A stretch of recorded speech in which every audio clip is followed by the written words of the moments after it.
He was so proud of being Indian. I think for him, it was a way to be something other than just a Finch.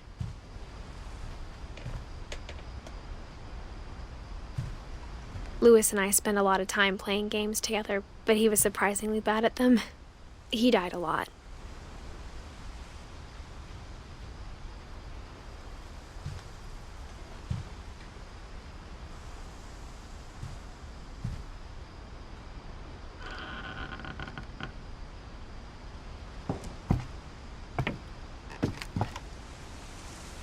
On the way back from Lewis's funeral, my mom told me to start packing. She waited until the day before we left to tell Edie. I'm not sure if she wanted to make it easier or harder.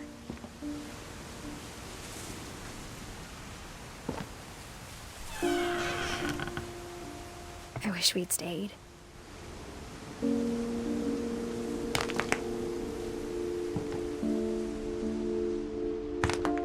But I understand why we left.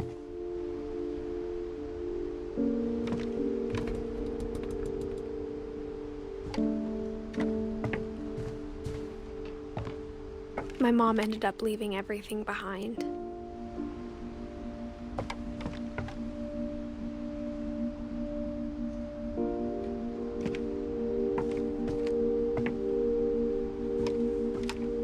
What happened that night had been coming for a long time.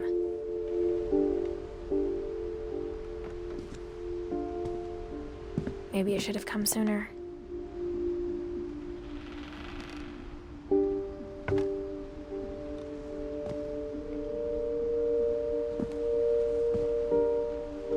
But it had to end one way or another.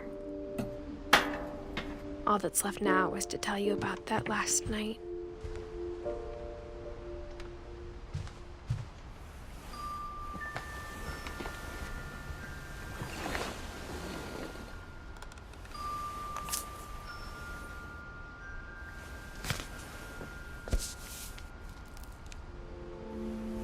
That whole last day, Edie just watched us pack and didn't say a word. Until supper, when she raised her glass and said, "To our final night together, and all our final nights apart." Grandma, you know what I said about alcohol. Some of your medications are very Edith, specific. I left a present for you in the hallway. Why don't you go open it? The grown-ups have to argue now. I'm sorry, you're right. We're all leaving tomorrow. Let's just enjoy our last... I'm not leaving. Edith, you're excused.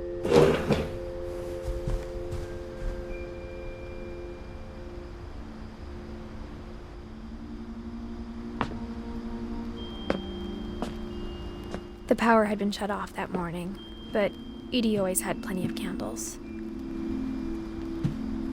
When my mom sealed the library, I don't think she knew about the other entrance. Or that Edie had a key to it.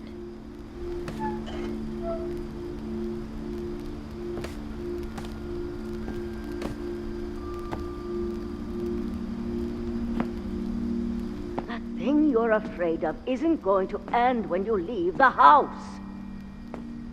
Edith has a right to know these stories. My children are dead because of your stories. I think it's best if Edith and I leave tonight.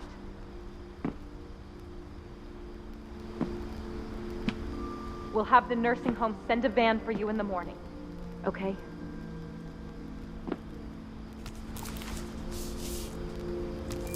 Dear Edith, there's so many stories I wish I could tell you, but there's only time for one. This is about what happened on the night you were born. That night, the tide went way, way out. It was the first and last time I ever saw the old house aground. There'd been an earthquake out in the middle of the ocean. They called it the lowest tide in 1,000 years. God, it smelled awful. You know, I've seen that house every day of my life. But I never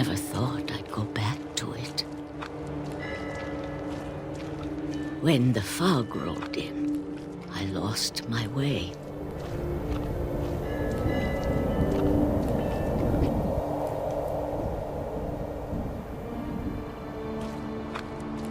I got turned around.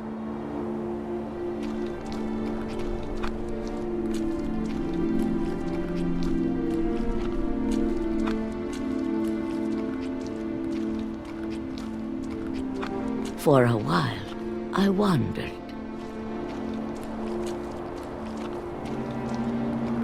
I started seeing things.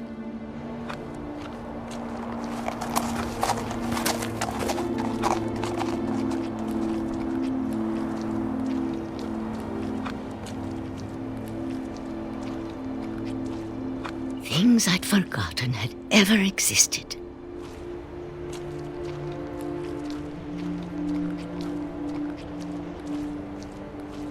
But when I saw them, they felt like old friends.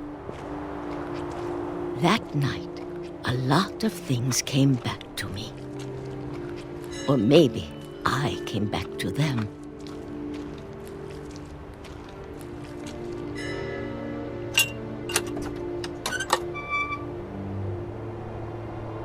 Things I can't explain, but that I need you to try and... Edith, what are you doing in here? It's mine. Edith! Mom, you're gonna rip it! Let go! I kicked and screamed, but Mom dragged me to the car. I never saw Great-Grandma Edie again. The next morning, the van came to pick her up, but she was already gone. After that, we moved around a lot.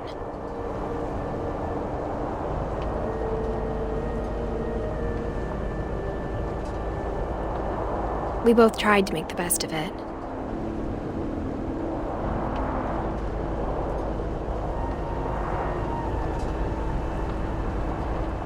A few years went by.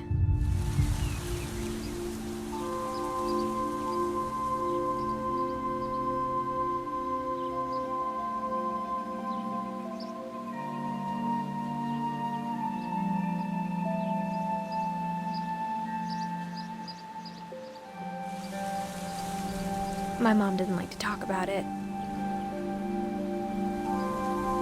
But she started getting sick a lot. The rest happened pretty quickly. She got better for a while, and then she didn't.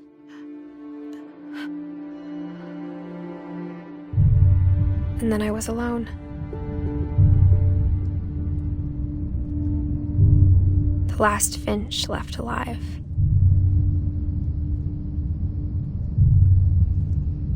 Until I found out about you. I'm still not sure what to tell you about all this. If we lived forever, maybe we'd have time to understand things. But as it is, I think the best we can do is try to open our eyes. And appreciate how strange and brief all of this is. This journal was supposed to be for you. But now I hope you'll never see it. I just want to meet you and tell you all these stories myself. But I guess if you're reading this now, things didn't work out that way.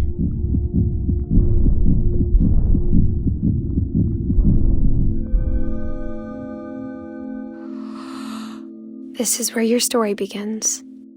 I'm sorry I won't be there to see it. It's a lot to ask, but I don't want you to be sad that I'm gone. I want you to be amazed that any of us ever had a chance to be here at all. Good luck.